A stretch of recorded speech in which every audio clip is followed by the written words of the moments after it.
Hello friends, this is Kailash Banjara और आप देख रहे हैं चिकित्सा गाइड। यहाँ पर हम पढ़ते हैं बीमारियों के बारे में, बीमारियों का introduction, causes, sign and symptom और डायग्नोसिस तथा ट्रीटमेंट यहाँ पर हम सीखते हैं। ठीक है, तो आज का हमारा टॉपिक है हाइपरटेंशन। हाइपरटेंशन यानी ब्लड प्रेशर का बढ़ जाना। हाइपरटेंशन यानी ब्लड प्रेशर का बढ़ जाना, नॉर्मल रेंज से बढ़ा हुआ ब्लड प्रेशर आना हाइपरटेंशन कहलाता है। ठीक है, हाइपरटेंशन को हम बेसिकली किस चीज़ से देखते हैं? हम स्पाइग्नोमेनोमीटर द्वारा देखते हैं। इस तरीके का एक मशीन आती है, स्पाइग्नोमेनोमीटर से कहा जाता है। इसके द्वारा हम ब्लड प्रेशर का नाप करते हैं, रक्तचाप का नाप करते हैं। अगर रक्तचाप बढ़ा हुआ आता है तो क्या उपचार दिया जाता है डॉक्टर्स के द्वारा, क्या प्रोटोकॉल होते हैं और किस तरीके से कब कौन सी दवा देनी होती है, कौन सी दवा से शुरुआत करनी होती है, कौन सी दवा कब बढ़ानी होती है, कौन सी दवा कब जोड़नी होती है, इस बारे में हम आज बात करेंगे। ठीक है, तो इस तरीके की मशीन होती है स्पाइगोमेनोमीटर। ये भी स्पाइगोमेनोमीटर है।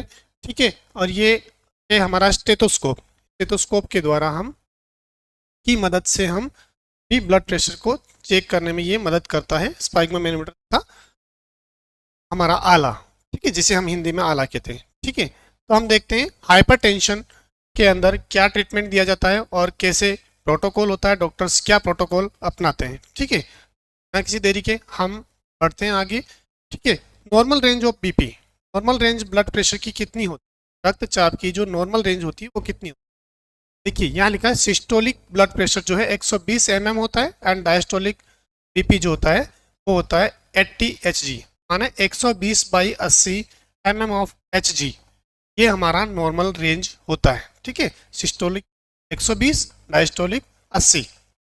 ठीक है, जब तक एक एडल्ट पर्सन का ये ब्लड प्रेशर आ रहा है 120/80 mm ऑफ Hg, तो ये ब्लड प्रेशर नॉर्मल कहलाता है। Right, clear. अब हम देखते हैं हाई ब्लड प्रेशर किसे कहते हैं। हाई ब्लड प्रेशर एसबीपी यानी systolic blood pressure. Systolic blood pressure अगर 140 mm से ऊपर जा रहा है, 140 mm से ऊपर जा रहा है अगर सिस्टोलिक ब्लड प्रेशर, तो हम उसे कहते हैं हाई ब्लड प्रेशर की मात्रा। और डायस्टोलिक कब बढ़ा हुआ होता है? जब 90 Hg से ऊपर जा रहा है। ठीक है, 90 Hg से ऊपर जा रहा है तो उसे हम डायस्टोलिक बढ़ा हुआ कहते हैं। तो माने नॉर्मल रेंज है 120/80 mm ऑफ Hg और अब नॉर्मल रेंज जो है 140/90 mm ऑफ Hg। अब नॉर्मल मतलब बढ़े हुए के अंदर अगर 140/90 mm ऑफ Hg से ऊपर अगर ब्लड प्रेशर जा रहा है तो वो आपका बढ़ा हुआ ब्लड प्रेशर कहलाएगा। ठीक है, अब क्या कहा जा रहा है? Check for compliance at each visit before titration of dose और एडिशन ऑफ ड्रग। यहाँ पर ये कहा जा रहा है कि जब भी आप दवा की मात्रा बढ़ाएं या घटाएं या फिर कौन सी दवा चला के रखनी है इसको डिसाइड करें, उससे पहले आपको हर बार ब्लड प्रेशर चेक करना होता है। ठीक है, प्रोटोकॉल ये होता है तो एनसीडी के नॉर्म्स के अकॉर्डिंग, एनसीडी यानी non communicable disease, non communicable disease के नॉर्म्स के अकॉर्डिंग क्या होता है कि 30 साल से ऊपर ओपीडी में जितने भी पेशेंट आते हैं, 30 ईयर्स से ऊपर ओपीडी में जितने भी पेशेंट आते हैं का नॉन कम्युनिकेबल डिजीज के बारे में का स्क्रीनिंग करना होता है। जैसे ब्लड प्रेशर आ गया, आपका ब्लड शुगर आ गया, आपका ब्रेस्ट कैंसर आ गया, सर्वाइकल कैंसर आ गया, इन सब चीज़ों के बारे में हमें स्क्रीनिंग करनी होती है ओपीडी के अंदर। ये है हमारे भारत सरकार का एक नॉर्म्स। ठीक है, क्या कहा इन्होंने? Check for compliance at each visit before titration of dose और एडिशन ऑफ ड्रग। मतलब जब भी पेशेंट दवा की मात्रा बदले या फिर वही रखनी है या फिर उसके अंदर कुछ ऐड करना है तो आप हर बार एक बार के लिए हर बार आपका ब्लड प्रेशर जरूर चेक करें। ठीक है, यहाँ तक क्लियर है? हमने देखा high blood pressure 140/90 mm of Hg से ऊपर की तरफ जा रहा है तो कहलाएगा। ठीक है, अगर ब्लड प्रेशर इस लेवल से ऊपर है तो सबसे पहले डॉक्टर्स कौन सी दवा की शुरुआत करते हैं हम उसके बारे में बात करते हैं। सबसे पहले डॉक्टर्स जो शुरुआत करते हैं वो एम्लोडिफिन 5 mg, एक सिंपल सी गोली है एम्लोडिफिन 5 mg, इससे शुरुआत करते हैं। ये रोजाना एक गोली दी जाती है, 24 घंटे के अंदर एक गोली दी जाती है एम्लोडिफिन 5 mg। यहाँ से शुरुआत की जाती है अगर ब्लड प्रेशर बढ़ा आता है तो। ठीक है, ये गोली देते हैं। अगले 30 दिनों के बाद में वापस बीपी चेक की जाती है, ब्लड प्रेशर वापस से चेक किया जाता है। ठीक है, और देखा जाता है कि पेशेंट कैसा है। अगर पेशेंट को आराम है, ब्लड प्रेशर नॉर्मल हो गया है गोली लेते हुए, तो वही गोली चलाए रखनी है। और अगर ब्लड प्रेशर कम हो रहा है तो शायद गोली की मात्रा कम की जा सकती है। ठीक है, 2.5 mg एम्लोडिपिन पे लाया जा सकता है या फिर बंद भी किया जा सकता है, डिपेंड ऑन द सिचुएशन। ठीक है, कैसे बढ़ा था ब्लड प्रेशर, क्यों बढ़ा था, उन सब चीज़ों को देखते हुए। ठीक है, लेकिन दूसरी कंडीशन यहाँ पर क्या बताई जा रही है? दूसरी कंडीशन ये है कि अगर उसका 30 दिन के बाद बीपी मेजर करने के बाद अगर स्टिल हाई, अभी भी बढ़ा हुआ है, तो हम क्या करेंगे, एम्लोडिपिन तो चल रही है, उसके साथ में एड टेलमिसर्टान 40 mg, दूसरी गोली कौन सी चलानी है, 40 mg टेलमिसर्टान एम्लोडिपिन के साथ में। ठीक है, टेल्मा 40 मैंने आपको यहाँ दिखाया है, डेनमार्क का है, लेकिन आप अच्छी ब्रांड की कोई सी भी दवा ले, सारी दवा यहाँ पर अलग अलग ब्रांड की आती है और बहुत अच्छी अच्छी कंपनी की आती है, डिपेंड ऑन द सिचुएशन। ठीक है, अगेन हम देख रहे थे कि अगर ब्लड प्रेशर बढ़ा हुआ है 30 दिन के बाद भी एम्लोडिपिन लेते हुए भी, तो यहाँ पर टेल्मा 40 हमने ऐड किया है। राइट, स्टेप 2 हो गया। ठीक है, डॉक्टर्स जो प्रोटोकॉल यूज करते हैं उसी के बारे में करें हम लोग यहाँ पर, ना कि मेरी तरफ से कुछ बता रहा हूँ मैं। ठीक है, क्या प्रोटोकॉल है गवर्नमेंट ऑफ इंडिया का, भारत सरकार का और स्वास्थ्य विभाग का जो प्रोटोकॉल है उसके बारे में बात कर रहा हूँ। ठीक है, अच्छा, एम्लोडिपिन तथा टेलमिसर्टान जो हम दे रहे थे, उसके बाद में हमने शुरू की स्टेप 2 में। अब हम क्या करेंगे, 30 दिन तक इसको चलाएंगे, 30 दिन बाद में वापस मेजर करेंगे। अगर बीपी नॉर्मल हो गया, अगर बीपी नॉर्मल हो गया गोली लेते हुए, तो सेम दवाई चलती रहेगी। अगर बीपी कम होने लगा है तो उसकी मात्रा का कुछ चेंजेस किया जाएगा, कम की जाएगी या फिर एक दवा हटाई जाएगी, ऐसा कुछ किया जाएगा, बहुत ज़्यादा कम हो रही तो। अदरवाइज अगर नॉर्मल रेंज में है, इन गोली को लेते हुए, टेलमिसर्टान एंड एम्लोडिपिन को लेते हुए, तो वही चलाई जाएगी।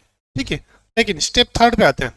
यहाँ पर क्या है, after 30 days measure BP again, 30 दिन के बाद में हमने बीपी वापस से चेक किया। ठीक है, ब्लड प्रेशर वापस से चेक किया, लेकिन यहाँ पर क्या कहा जा रहा है, स्टिल हाई, स्टिल हाई, अभी भी एम्लोडिपिन 5 mg चला रखी है, टेलमिसर्टान 40 mg चला रखी है, अभी भी ब्लड प्रेशर बढ़ा हुआ आ रहा है। ठीक है, ब्लड प्रेशर बढ़ा हुआ आ रहा है, तो अब हम क्या करेंगे, स्टेप 3 में, स्टेप 3 में ये करेंगे, इंक्रीज टेलमिसर्टान टू 80 mg। देखिए, पहले हम क्या दे रहे थे, एम्लोडिपिन 5 mg, से आराम नहीं पड़ा था, इसलिए एम्लोडिपिन 5 mg के साथ में हमने टेलमिसर्टान 40 mg ऐड किया था। राइट, लेकिन अभी भी 30 दिन के बाद में ब्लड प्रेशर बढ़ा हुआ आ रहा है, इसलिए हमने क्या किया है, 5 mg एम्लोडिपिन तो है, उसके साथ में टेलमिसर्टान जो चल रही थी 40 mg, उसकी मात्रा बढ़ा के उसको 80 mg कर दिया है। ठीक है, ये मैंने ब्रांड नेम भी यहाँ पे दिखाया है, उसकी मात्रा को कितना कर दिया है, 80 mg। राइट, आई होप आप समझ रहे होंगे मैं क्या कहना चाह रहा हूँ। ठीक है, अब क्या किया जाता है, 30 दिन तक वापस हम सेम ड्रग्स चलाते हैं, सेम ड्रग्स के बाद में 30 दिन बाद वापस ब्लड प्रेशर चेक करते हैं। अगर ब्लड प्रेशर नॉर्मल आ जाता है सेम ड्रग से, तो सेम ड्रग चलती रहेगी।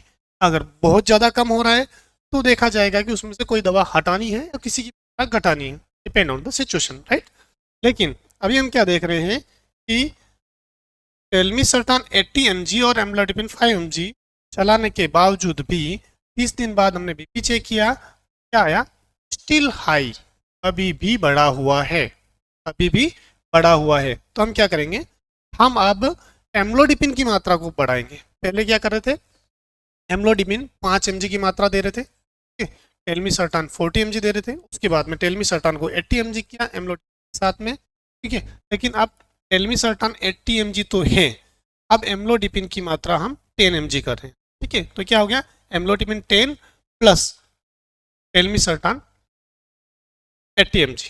राइट, दोनों दवा की ये मात्रा हो गई। ठीक है, अब हम अगले 30 दिन तक इसको देखते रहेंगे, सेम सिचुएशन, 30 दिन तक हम दवा को दिया, उसके बाद में अगर उसकी बहुत ज़्यादा गिर रही है या फिर कोई अल्ट्रेशन आ रहा है, तो डिपेंड ऑन द सिचुएशन उसको कम करनी पड़ेगी। लेकिन लेकिन लेकिन बात किसकी कर रहे हैं हम, 30 दिन तक बीपी में, 30 दिन तक दवा चलाने के बाद में कि अगेन मेजर किया हमने, तो क्या आया, स्टिल हाई, ब्लड प्रेशर अभी भी बढ़ा हुआ है। अब हमें, अब जो प्रोटोकॉल है उसके अकॉर्डिंग क्या करना रहता है, प्रोटोकॉल के अकॉर्डिंग अब यहाँ पर क्लोरोथालिडोन 12.5 mg ऐड करना रहता है। क्या करना रहता है, ऐड करना रहता है। तो हमारी दवा कितनी होगी अब, 3, एम्लोडिपिन 10 mg, ठीक है, telmisartan 80 mg, then chlorthalidone 12.5 mg हमें ऐड करनी according to doctors protocol. Right, according to doctors, जैसा कि डॉक्टर देते हैं उसके बारे में मैं आपको बता रहा हूँ। ठीक है, और से कुछ नहीं। यहाँ पर क्या किया जाता है, क्लोरथालिडोन 12.5 mg साथ में ऐड किया जाता है। ये होगी हमारी 5वीं स्टेप, राइट। अब वापस से क्या करना होता है, अगले 30 दिन तक हम सेम दवा चलाते हैं। अगर इस बीच में कोई दिक्कत आती है तो हम देख लेते हैं, अदरवाइज अगले 30 दिन तक सेम दवा चलाते हैं। और फिर वापस से अगेन दिन बाद में अगला सिनारियो क्या आया, स्टिल हाई, अभी भी बढ़ा हुआ है। देखिए, मैं जो मेडिसिन बढ़ाई जानती है इस बारे में बता रहा हूँ, उससे पहले एक चीज़ क्लियर कर दूँ कि अगर पहले वाली दवा चलते हुए पेशेंट को रिलीफ हो गया है तो वो ही चलेगी, और अगर ज़्यादा कम हो गई है तो उसमें दवा घटाई भी जाती है, ठीक है। लेकिन यहाँ पर बात किसकी आ रही है कि ब्लड प्रेशर बढ़ा ही जा रहा है, आपने वो मेडिसिन चला दी उसके बावजूद बढ़ा ही जा रहा है। यहाँ पर क्या चला दिया हमने, एम्लोडिपिन 10 mg चला दिया, टेलमिसर्टान 80 mg चला दिया, क्लोरथालिडोन 12.5 mg चला दिया, बावजूद इसके ब्लड प्रेशर बढ़ा हुआ आ रहा है। तो अब यहाँ पर क्या किया जा रहा है, एम्लोडिपिन 10 mg चलती रहेगी, टेलमिसर्टान 80 mg चलती रहेगी, और क्लोरथालिडोन को 12.5 mg से बढ़ाकर 25 mg पर डे की मात्रा की जा रही है, ठीक है। यहाँ पर ये किया जाता है, राइट। आफ्टर 30 डेज फिर से हम ब्लड प्रेशर चेक करते हैं, ठीक है, और फिर क्या स्थिति आती है उसको देख लेते हैं। लेकिन अगर फिर भी ब्लड प्रेशर बढ़ा हुआ है तो इसके लिए अलग प्रोटोकॉल होता है, ठीक है। कुछ मेडिसिन चेंज की जाती है, मेडिसिन की क्लास चेंज की जाती है, लेकिन यहाँ तक जो हमने देखा वो एक नॉर्मल सा प्रोटोकॉल है जो जनरली किया जाता है। जनरल सिनारियो में जनरल प्रैक्टिशनर्स के लिए ये यूज किया जाता है। तो ये सिनारियो था हमारा एम्लोडिपिन, टेलमिसर्टान एंड क्लोरथालिडोन की मात्रा का, ठीक है। ये हमने सीखा, ठीक है। अब यहाँ पर कुछ इंपॉर्टेंट नोट्स है जो मैं आपको शेयर कर दे रहा हूँ। यहाँ पर क्या है, टेलमिसर्टान या क्लोरथालिडोन जो है वो गर्भवती महिला को नहीं दी जा सकती। आपको अगर संभावना है कि गर्भवती है महिला या फिर हो सकती है, संभावना है, यहाँ पर टेलमिसर्टान और क्लोरथालिडोन नहीं दी जानी चाहिए। के लिए क्या है, ये कॉन्ट्राइंडिकेटेड है। अब ऐसे में क्या दिया जाता है इनको, ऐसे पेशेंट को सभी डिटेल में आपको और अलग से वीडियो में बताऊंगा क्योंकि वीडियो काफ़ी लंबा हो जाएगा। लेकिन यहाँ पर अभी के लिए इतना सा समझ लीजिए, ये क्लासेज है, ये ब्लड प्रेशर की दवाओं की क्लासेज, हाइपरटेंशन की दवाओं की क्लासेज है। स्टेटिन, एसिइन इनहिबिटर, एआरबी, थियाजाइड और थियाजाइड लाइक डायूरेटिक्स को नहीं दी जा सकती है। इसको नहीं दी जा सकती है, गर्भवती महिलाओं को टेलमिसर्टान, क्लोरथालिडोन नहीं दी जानी चाहिए, स्टेटिन नहीं दी जानी चाहिए, एसिइन इनहिबिटर नहीं दी जानी चाहिए, एंजियोटेंसिन रिसेप्टर नहीं दी चाहिए, रिसेप्टर ब्लॉकर नहीं दी जानी चाहिए, थियाजाइड और थियाजाइड लाइक डायूरेटिक्स ड्रग्स नहीं जानी चाहिए, ठीक है। तो क्या दिया जाना चाहिए, गर्भवती महिलाओं को क्या दिया जाना चाहिए, गर्भवती महिलाओं को दिया जा सकता है कैल्शियम चैनल ब्लॉकर्स दवाएं हैं जा सकती है। इसके बारे में जो दवाओं की क्लासेज है ना, ब्लड प्रेशर की दवाओं की क्लासेज है, इसके बारे में क्लास की ड्रग्स होती है, इसके बारे में मैं अलग से वीडियो बनाऊंगा, आपको उस सारा डिटेल बता दूंगा। लेकिन अभी के लिए इतना ही। देखिए, कुल मिला के क्लियर प्रोटोकॉल है। गर्भवती महिला अगर है या फिर गर्भवती होने वाली है तो telmisartan, chlorthalidone, statins, ACE inhibitors, angiotensin receptor blockers and thiazide like diuretics नहीं दी जा सकती है। क्या दी जा सकती है, कैल्शियम चैनल ब्लॉकर दवाई दी जा सकती है, ठीक है। ये रहा गर्भवती महिलाओं के लिए।